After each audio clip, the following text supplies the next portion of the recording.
Om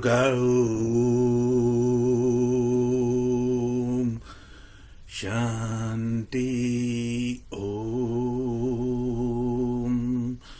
Shanti Shanti Om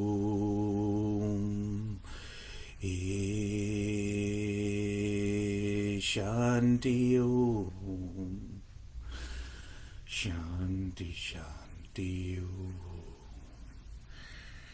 To go Om Shanti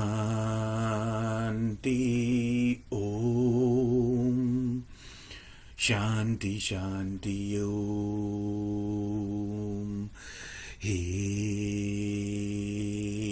Shanti Om Shanti Shanti Om.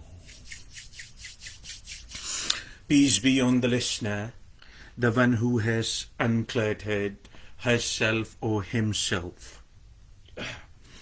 So I have been in a state of meditation for last 1 hour, and a concrete awareness, a concrete clarity, a concrete compelling is in my awareness, which is telling me that I should bring more clarity through self-realization. The more we the more we are self-realized, the less suffering there is. I have mentioned that before numerous times, that the more self-realized we are, the less suffering there is. First of all, let's go into what is self-realization. What does it mean to be self-realized? Self-realization is that you understand yourself fully, you comprehend what's going on, you stop living mostly in lies and three-dimensional reality. You can see, you are more aware beyond three-dimensional reality. You know every aspect of the life or carnation that there is to know. Each one aspect. That's what we understand as self-realization. Such a person who is self-realized fully is a very powerful being. You see, when I'm saying is a very powerful being, it does not mean such a person has masculine tattoos, or it does not mean such a person has a lot of physical strength, or it does not mean such a person has contacts, or it does not mean such a person has many friends, or such a person has a very high image, upholding it too high in the society, or a person has a lot of wealth, means the person is rich and the person is wealthy. It does not mean any of these things that I just listed without even thinking. So self-realize, the powerful being, these things do not make a being powerful. Powerful means not in these petty sense, in the three-dimensional reality most of us humans unfortunately have learned to live.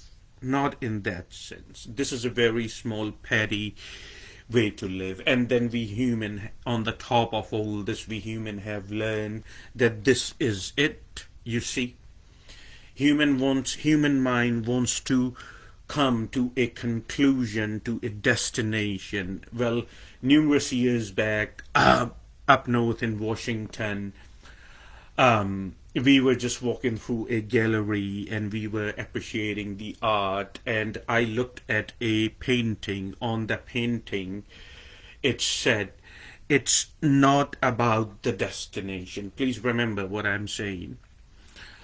It's not about the destination. Everything is about the journey itself. So please remember that. Human mind wants to come to rest, but human mind unfortunately does not understand or comprehend fully its own nature. You see, the mind tries to comprehend every single thing which comes in contact with the mind, including the thoughts, memories, and image that you cannot see, but you perceive these things. But it tries to make sense out of everything. It tries to justify everything. The only thing it cannot justify or make sense is the mind itself. You see, and this is all you gain, this awareness, this wisdom, or wisdom simply, when you become more self-realized. See, this is a part which is coming with it. When you become more self-realized, you have all the wisdom on the entire universe. You know everything that there is to know.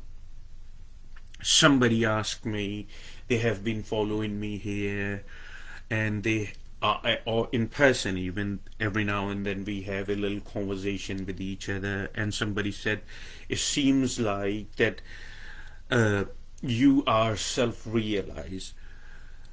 And I said to that person, that is not on me. That person claimed that it seems to them that I am self-realized, and I told the person is in response, it's not on me to decide whether I am self-realized or I am not. However, I know through my own experience, I know life beyond these three-dimensional reality. I know that. I perceive it that way. I know it. I can see much clearer. But I didn't verify their claim that if I was self-realized. It's not important for me, but what is important for me to bring more clarity through the self-realization and through the awareness. That's what's important for me. It's not important for me to play a drama of my own importance, whether I am self-realized or what not. Because again, as I said, these things don't make you powerful. The money, the wealth, the image, the ego, no. These things do not make you powerful. What makes you powerful, the more you are self-realized. And that's what I'm trying to give you. The gift of self-realization. And trying to bring more clarity. So now you understand what does it mean to be self-realized. Self-realized means that you know life in each and every aspect of it. Not the life that you know that you have friends, you have a small family, you have a job, you go to job, you come back, you do it over and over and over, and you have been doing it for years, and this is how our life comes to an end. You see what I'm saying? That's not self-realization, that's survival. Survival would take care of our carnation, and before we even know it, it would be over. That's not self-realization. That's not life. That's survival. There's a difference. Life is when you live absolutely with no fear. You live absolutely with no attachments. You live no matter what happens, you remain calm within you. That's what life is. No matter what happens, but you remain totally calm within you. That's what life is. And that's what self-realization is. You see, a couple of people mentioned that term self-realization. So today I had some time in my hand and I started to deliver the message.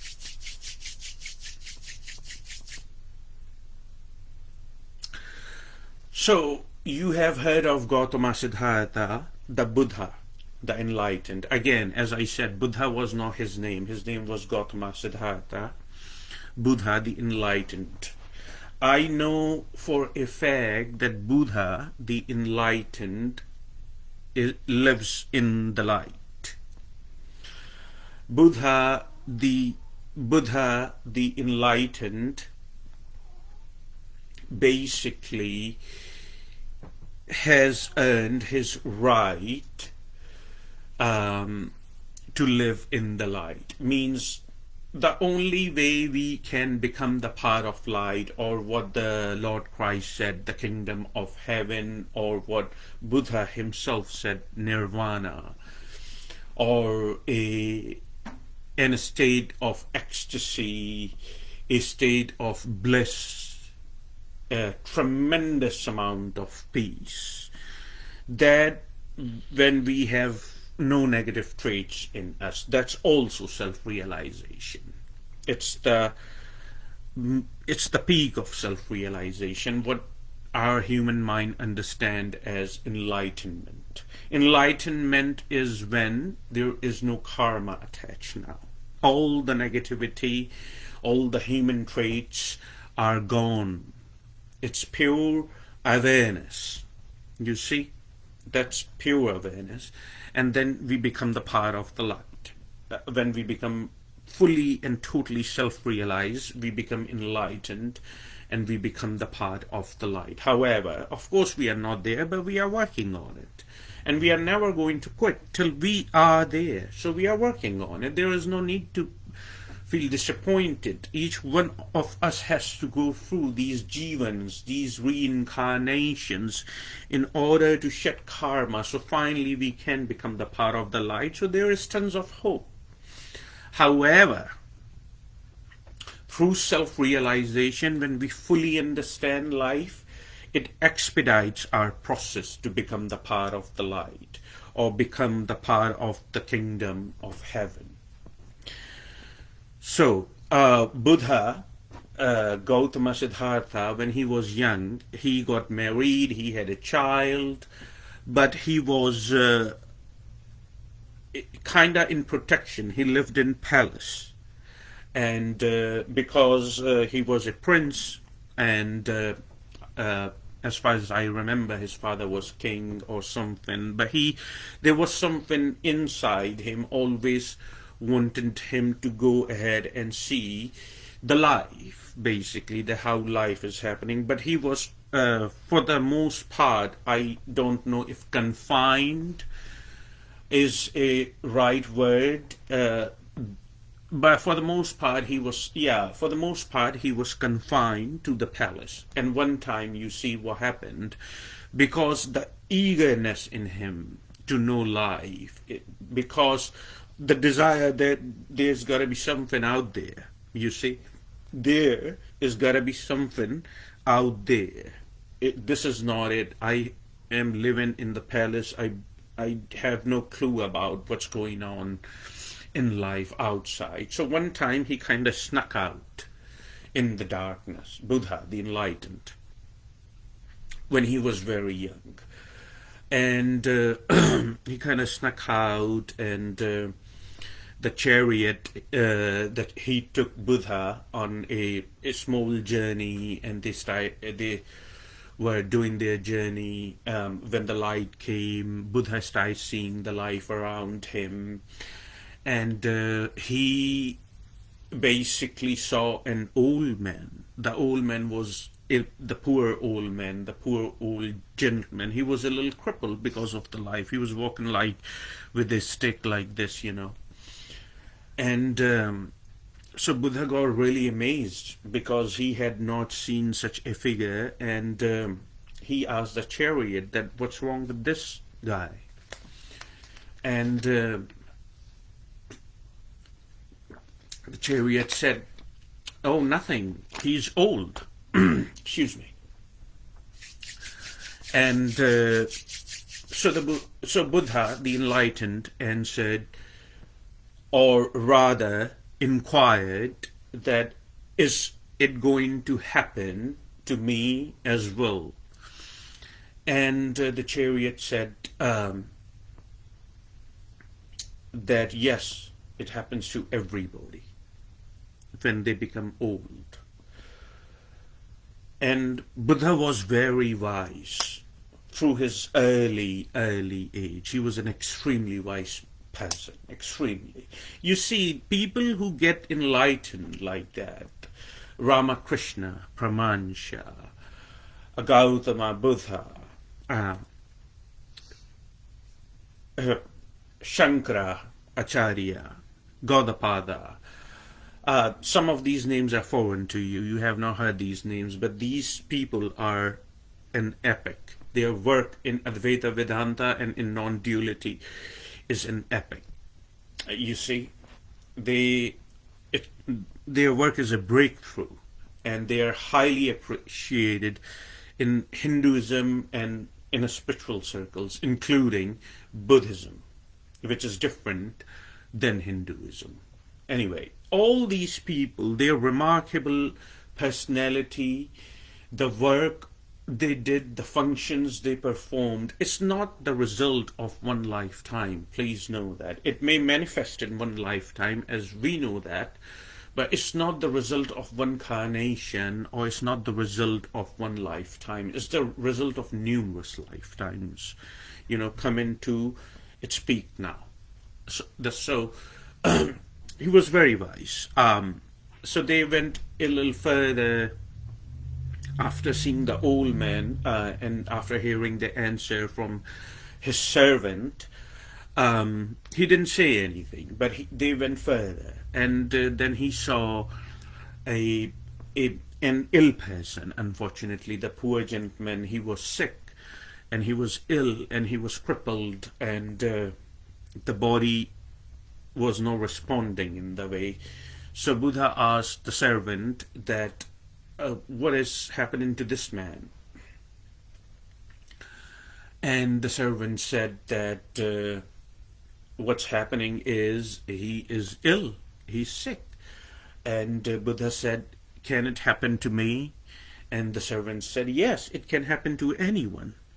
And so he remained silent. Buddha, the enlightened, he didn't say anything. However, his awareness was very heightened. As I said, he was very wise, even though that time people didn't see the enlightenment, but there was just a little push, basically, for him.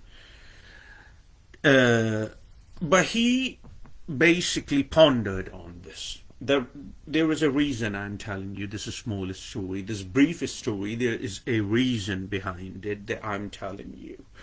He pondered on it, and that's the main reason I'm telling you this story while we are talking about self-realization. That's the main reason I'm telling you this story. When he saw this, you see these forms, what you understand as human beings. You see these forms, you see a body.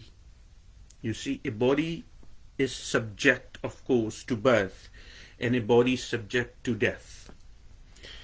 Birth and death. Now, you see a body. It's inevitable. That's the word I'm looking for in English. It's inevitable for the body to get old. What's happening is nothing but the life running through it. So body, ultimately, you see, ultimately it would come to an end. It happens to all of us. Again, when I speak that it's the course of the nature. That's how it is. You see, life running through the body, and of course the body would come to an end at some point. It's a given. And it happens to everybody. So for me, and that's what he pondered. Then he pondered about the sick fella, the sick person. And he said that body is subject to sickness. Body is subject to deterioration. You see, that's the word. Body is subject to sickness. Body is subject to deterioration. Body can deter. Because, so is it, he saw all that, you see. He pondered all that. That's how a wise man becomes enlightened, because your awareness is heightened. And he pondered on all this, and he said to himself, that is it wise for me?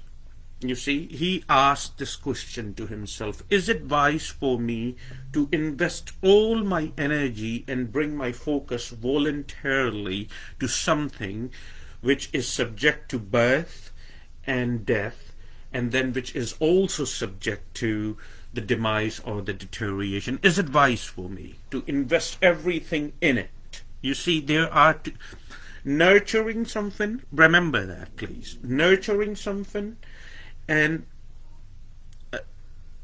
thinking that this is me, are two separate things. You see, nurturing something means that it's yours to nurture. Nobody else is going to do that for you. It's yours to nurture. It's there. You see, you live in this. It's there. So nurture it. Of course, it carries you everywhere. Don't punish it. It's not a good thing to do. But nurture it. Take care of it. I like it. The way when I look, I don't see myself, but what I see, I like.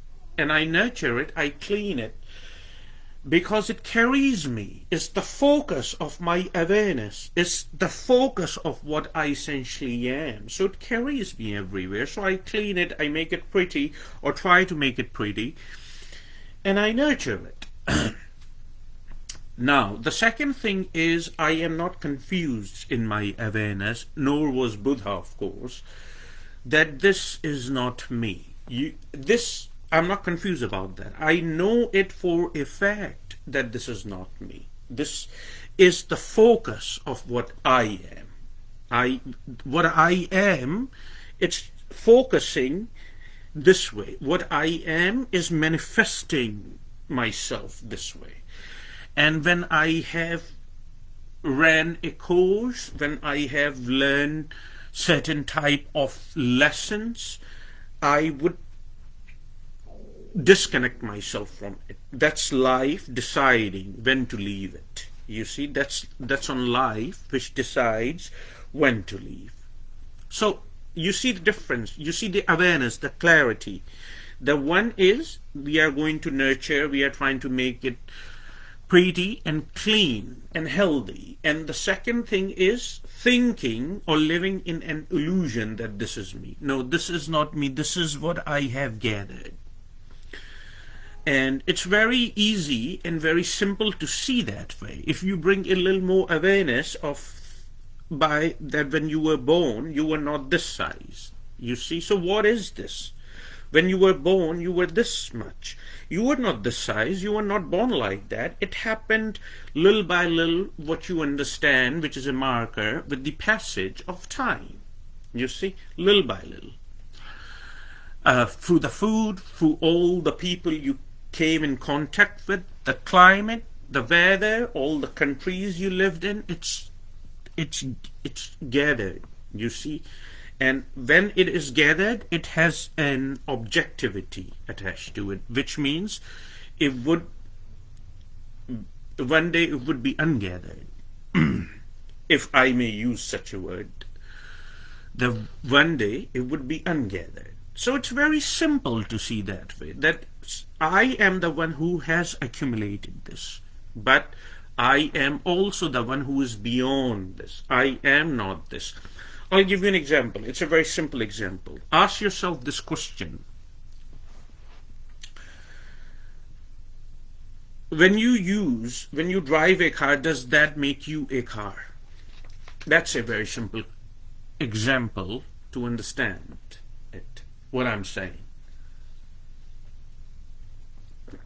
Every other person in America or anywhere in the world, for the most part, every other person is a driver one way or another. No matter what country you're living in, for the most part, people know how to drive. So you drive.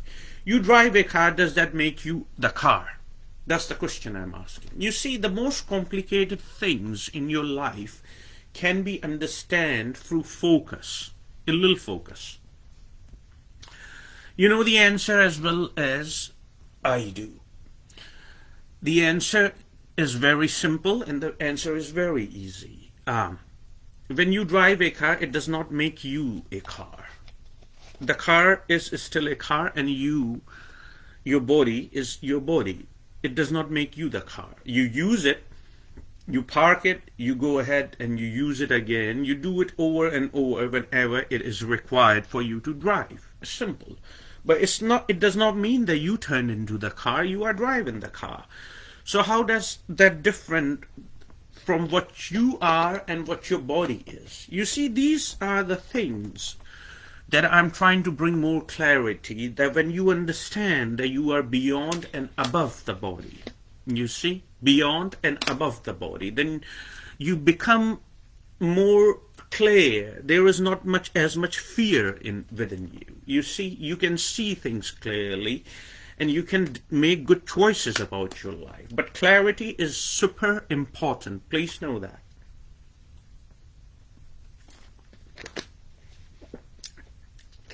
Excuse me. Just as you drive the car and it does not make you the car, same, you drive the body, but it does not make you the body. You drive it. You are in it and you drive the body. You are the one who's driving this body, but it does not make you the body. You remain what you are and the body remains what it is. Accumulation.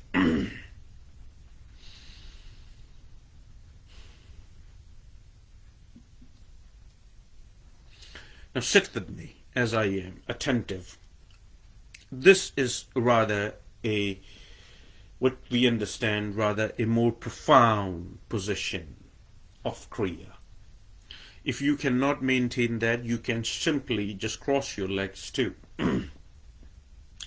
Sit with me attentive. Sit with me attentive and give gratitude to what you are in real, what you are. Sit attentive and give gratitude to what you are in reality.